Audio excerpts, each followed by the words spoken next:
வணக்கம். நான் டாக்டர் தீபு ராஜ்குமார் செல்வராஜ் பேசுகிறேன்.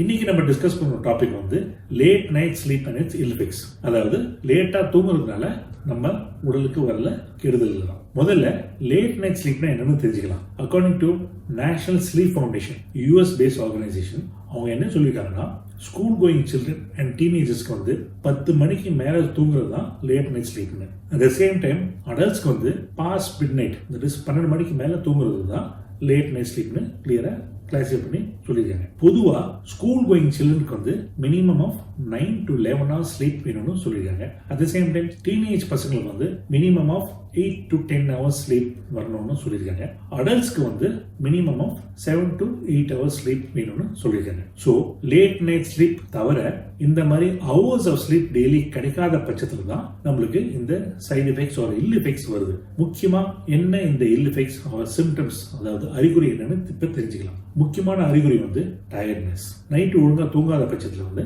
அடுத்த நாள் வந்து நம்ம ரொம்ப டயர்டா இருக்கும். மைண்ட் வந்து ஃபோக்கஸ் பண்ண முடியாது. டெசிஷன்ஸ் வந்து ஒழுங்கா எடுக்க தெரிய வராது. சேம் டைம் ஹெட்ஏக்ஸ் வரலாம், ஐ பெயின் வரலாம், ஐ பஃபினஸ் இருக்கலாம். நிறைய பேருக்கு வந்து அட்டென்ஷன் ஸ்பேன் வந்து ரொம்ப குறைவா இருக்கும். ஒர்க் பிளேஸ் வந்து ஆக்சிடென்ட்ஸ் ஏற்படக்கூடிய வாய்ப்புகள் கூடுதலா இருக்கும். At the same time napping sessions, அதாவது ஸ்கூல்லையோ இல்லை வேலை பண்ணிருக்கையோ தூங்க தன்மை வந்து கூடுதலா இருக்கும். ஸ்லீப் வந்து ரொம்ப பாதிக்கப்பட்டுச்சுன்னா நிறைய பேருக்கு வந்து மன அழுத்தம், தட் இஸ் டிப்ரெஷன் கூட ஃபார்ம் ஆகலாம். ஸோ இதெல்லாம் முக்கியமான அறிகுறிகள் நம்ம ஸ்லீப் டிப்ரிவேஷன் இருந்துச்சுன்னா. சரி, இதனால இந்த மாதிரி லேட் நைட் ஸ்லீப் வருதுன்னு இப்ப தெரிஞ்சுக்கலாம். முக்கியமான காரணம் வந்து இன்சாம்னியா, அதாவது தூக்கம் வரலன்னு சொல்லல அந்த ஒரு கண்டிஷன் தான். நிறைய பேருக்கு வந்து இன்சாம்னியாவோட முக்கியமான காஸ் வந்து ஆன்சைட்டி தான். சைக்கோ சோஷியாலஜிக்கல் ஃபேக்டர்னு சொல்லுவோம். ஹவுஸ் ஒய்ஃப்ஸ்க்கோ இல்லை வேலை பண்ணவங்களுக்கும் வந்து ஒர்க் ப்ரெஷர்னால ஆன்சைட்டி வரலாம். ஸ்கூல் கோயிங் சில்ட்ரனுக்கு வந்து எக்ஸாம் டென்ஷனால என்ன ப்ராஜெக்ட் ரிப்போர்ட் ஏதாச்சும் சப்மிட் பண்ணனால பயம் வரலாம். அதனால தூக்கம் வந்து கெடலாம். இதை தவிர நம்மளுக்கு ஸ்லீப் வேக் சைக்கிள்னு இருக்கு. அந்த ஸ்லீப் வேக் சைக்கிளோட சிக்னலை பாதிக்கக்கூடிய அளவுக்கு சில நிகழ்வுகள் நடக்கும்போது தான் இந்த மாதிரி தூக்கம் வராத கெட்டு போகுது. முக்கியமா அண்டர் ஆக்டிவ் ஸ்லீப் சிக்னல்ஸ், அதாவது தூங்கணும்னு அந்த சிக்னல் வந்து ரொம்ப குறைவா வேலை பண்ணும். At the same time hyper active wake signal, அதாவது முழிப்பு வரக்கூடிய சிக்னல் வந்து அதிகமா வேலை பண்ணும். ஸோ இந்த மாதிரி ஒரு imbalance of sleep wake cycle signals இருக்கும்போது தூக்கம் வந்து சுத்தமா கெட்டுடும்.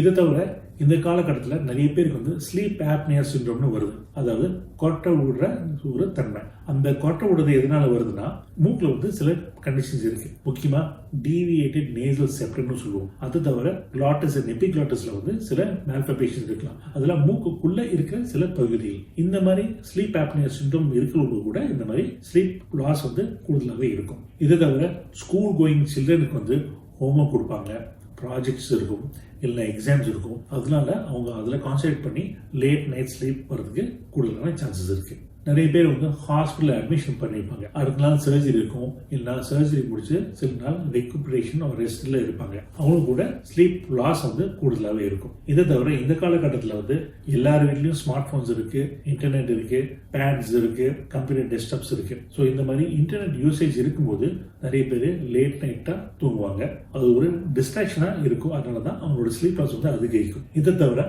ஆக்டிவ் சோஷியல் லைஃப், நிறைய பேர் வந்து பார்ட்டிஸ்க்கு அட்டென்ட் பண்ணுவாங்க, லேட் நைட் ஃபங்க்ஷன்ஸ் கேதரிங்ஸ்க்கு போவாங்க, இல்லை லேட் நைட் சினிமாஸ் போவாங்க. அவங்களுக்கும் இந்த மாதிரி லேட் நைட் ஸ்லீப் வந்து கூடுதலாகவே இருக்கும். சில பேர் வந்து நிறைய டீ காஃபி நைட் டைம்ல குடிப்பாங்க. At same time smoking alcohol use பண்ணவங்க கூட ஸ்லீப் லாஸ் வந்து அதிகமாக இருக்கும். கடைசியா mental illness, schizophrenia, bipolar disorders and known insomniacs, இந்த மாதிரி பேஷண்ட்ஸ் கூட sleep loss and late night sleep கூடுதலாகவே இருக்கும். சரி, இதோட எஃபெக்ட்ஸ் என்னன்னு இப்ப தெரிஞ்சுக்கலாம். முக்கியமா late night sleep and sleep லாஸோட இல் எஃபெக்ட்ஸ் வந்து it affects the thinking and decision making process. அதாவது நம்ம சிந்திக்கக்கூடிய தன்மையும் நம்ம ஒரு முடிவு எடுக்கக்கூடிய தன்மையும் ரொம்ப அதிகமாகவே பாதிக்கும். இதை தவிர நிறைய பேருக்கு வந்து ஃபர்கெட்ஃபுல்னஸ் அண்ட் மெமரி லாஸ், ஞாபகம் மறதி அதிகமாக இருக்கும். ஞாபகம் வச்சுக்கூடிய தன்மை வந்து ரொம்ப குறைவாக ஆகிட்டு வரும். இதை தவிர ஹார்ட் டிசீஸ் வரதுக்கு கூடுதலாக வாய்ப்புகள் இருக்கு. முக்கியமா பால்பிடேஷன்ஸ், அதாவது நெஞ்சு படப்படுப்பு வரலாம்.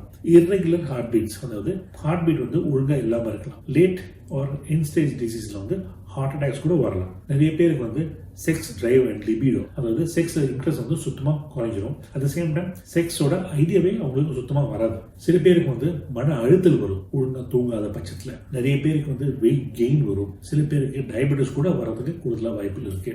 நிறைய பேருக்கு வந்து சீஜர்ஸ் வரதுக்கு வாய்ப்புகள் இருக்கு. அதாவது ஃபிட்ஸ் ஆர் எபிலிப்சி. இதை தவிர ஹீலிங் பவர், அதாவது நம்ம இம்யூனிட்டியும் குறைங்கிறதுக்கு கூடுதலாக சான்சஸ் இருக்கு.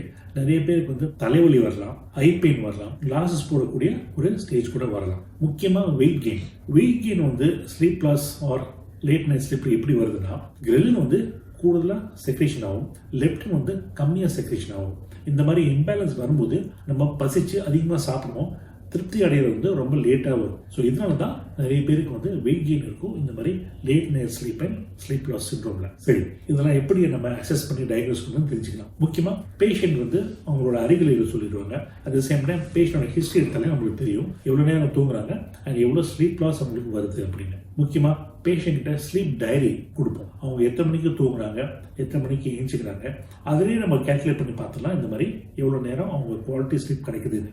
இது தவிர ஸ்லீப் ஸ்டடிஸ் பண்ணுவாங்க. ஸ்லீப் ஸ்டடிஸ் பண்ணும்போது டீப் ஸ்லீப், REM ஸ்லீப் அந்த மாதிரிலாம் கிளாஸிஃபை பண்ணி பேஷண்டோட ஸ்லீப் குவாலிட்டி வந்து அனலைஸ் பண்ணி சொல்லுவாங்க.